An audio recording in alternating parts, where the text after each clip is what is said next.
Lawrence Lessig. So, remix. We'll talk about this. I asked you to read the introduction to Remix by Lawrence Lessig. Now, this book is a bit dated, but there was a very interesting time period called the 2000s. Many of y'all were probably just arriving hot on the spot. This was when, YouTube popped up and people could share stuff a little bit easier, and there were torrents and Napster, and the internet got faster, and we found out we could burn our own CDs and all this stuff. And what starts to really happen in the 2000s, 2010s, early 2010s, whatever, was we were really negotiating the power of computing technology and how it empowered consumers and allowed them to remix fairly easily and distribute their content fairly easily. So infringe fairly easy and also distribute that stuff fairly easy. So there's a lot of talk about that. A lot of books were written, and it's a very fascinating time of negotiating new technologies and ways of creating and creativity. And I like to focus on that because I think it's a really fascinating time period for a lot of this stuff. Now, in this book, Remix, Lessig gives some examples. Gives an example of basically trying to show how the laws that govern our creativity, the copyright laws, which our last copyright law is from 1976, right? Really up to date with all of our technologies that we're using now, right? That these laws are way out of date with the speed of content and culture for that time period. So one of the examples who's like the poster boy of remixing is a guy named Girl Talk.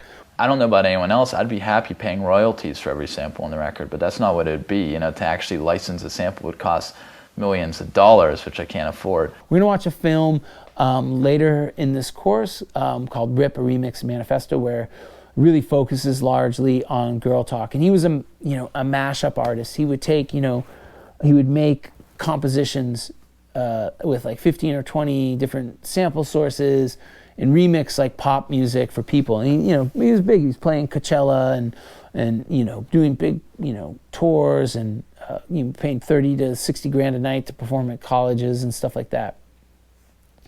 And he becomes a sort of example of like, well, this is popular, people love it, but it's totally like illegal. Maybe laws need to catch up with society. And of course,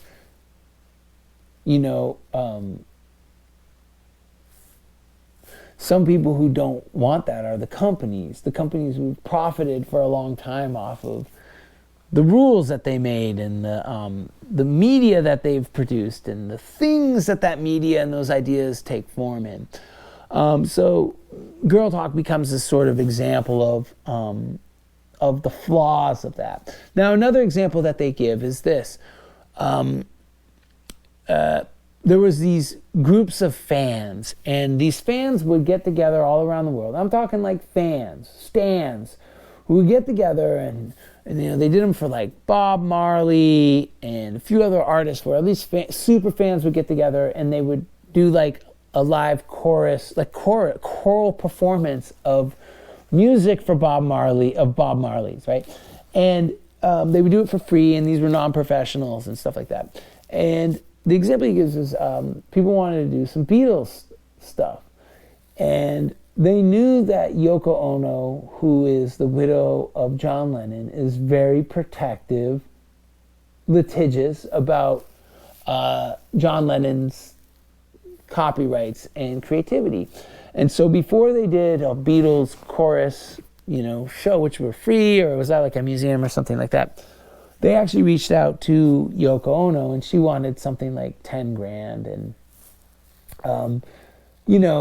to like sing some songs, not for, a financial profit or gain or anything. And he uses this as sort of like, well, how is that, how's that exemplifying how copyright is incentive to keep making? Like, how is that incentive to keep creating, right? Like John Lennon's dead. And like, you know, like it's showing like the paradox of the laws and how they're not doing what they say they're supposed to do. Like those laws should encourage those fans to make that content. And then the last example he gives is this. I want you to watch this video and tell me why this is copyright infringement.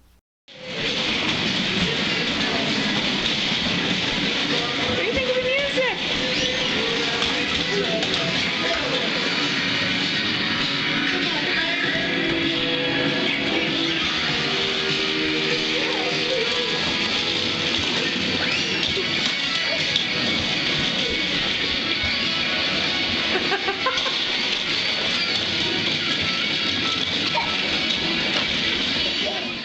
Why is that copyright infringement?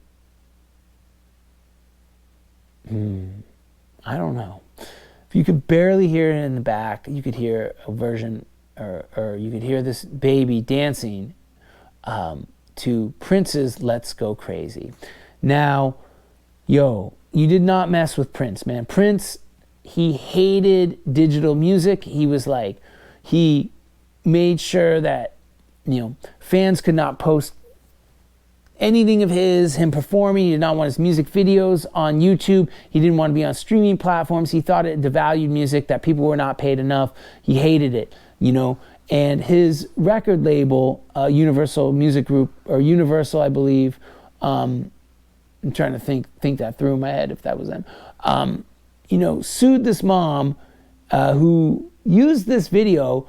You got to understand, when YouTube first came out, it was not like it is now. It was because people could not send videos on their phone or on emails. They were too big of files. They would upload them to YouTube and then they would send that link to someone. This was a woman who, her kid was dancing to a Prince song and she wanted to upload it and send it, to her family, and Prince had it taken down. Well, she thought this was bullshit, and she ended up getting some lawyers to represent her pro bono. Basically argue that this is what we're going to call fair use, that this in no way like created market harm for Prince. No one would be confused and be like, wow, I knew Prince was small, but I didn't know he's that small. That just would never happen, right? And they actually found that this was a fair use, and that this video, that's basically, something's fair use if it's still on YouTube. And she won that court case, right? Because yeah, it's ridiculous. Like, no one would think that's Prince, and no one would put that on and dance and party to it in place of, a vinyl copy or, whatever, a purchased copy or whatever. But don't mess with Prince, yo. Game. Blouses.